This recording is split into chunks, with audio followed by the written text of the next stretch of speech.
Salut la team, aujourd'hui petite présentation d'une scie sur table de la marque Goltz.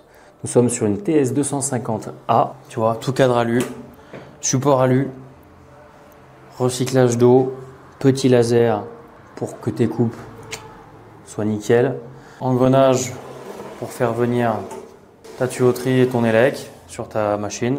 On est sur vraiment quelque chose de plutôt premium, tu vois. Bon. Je m'en suis déjà servi, là tu vois, il y a déjà la pompe.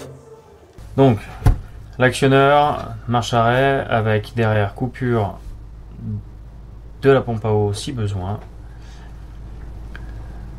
Comme tu peux voir juste à côté, on a un compas, ça nous permet, un rapporteur pardon, ça nous permet d'avoir en fait l'angle que tu veux. Donc, on peut régler le bras, donc là tu vois il est à 90 degrés par rapport à la table. Je peux l'incliner pour pouvoir faire des coupes spécifiques. Typiquement pour faire un bâti support ou carreler une salle de bain, tu peux faire des angles sortants où tu te fais deux coupes à 45 et grâce à la machine, du coup tu peux régler pile poil comme tu as besoin et te faire tes deux coupes nickel. Là je te montre tout le reste, on voit qu'on est sur du matériel qui est hyper cossu, donc on est vraiment sur une armature tout alu, les pieds en acier, réglable comme tu as besoin, repliable pour le transport, sur quelque chose vraiment de sacrément costaud. Les petits balais anti-projection à l'arrière de la machine pour éviter d'en mettre de partout avec la découpe à eau. Bon. Comme tu regardes, je me suis fait une petite cale. Je suis sur la pose chevron. Donc tu vois, les carreaux sont déjà pré-coupés de façon, attends, je vais te montrer, de façon à ce que tu puisses avoir ton chevron. Donc je te montrerai après dans le salon. Donc tu vois, hop, un chevron comme ça. Là.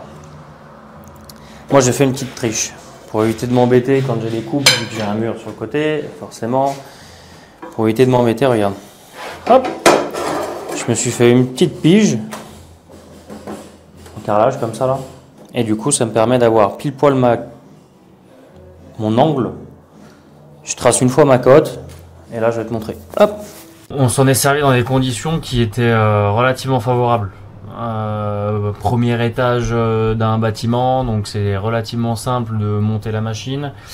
La mettre en place, on avait une pièce complètement allouée pour pouvoir mettre la machine. On n'a pas eu besoin de bâcher parce qu'il y avait une fenêtre juste derrière. On a juste eu besoin de protéger un peu sur les bords. Et voilà, c'était confortable. Est-ce que ça correspond à chacune des utilisations? Est-ce que pour, tu vois, par exemple, carreler un receveur de douche uniquement ou un bâti support, je sortirais pour un chantier, je sais pas.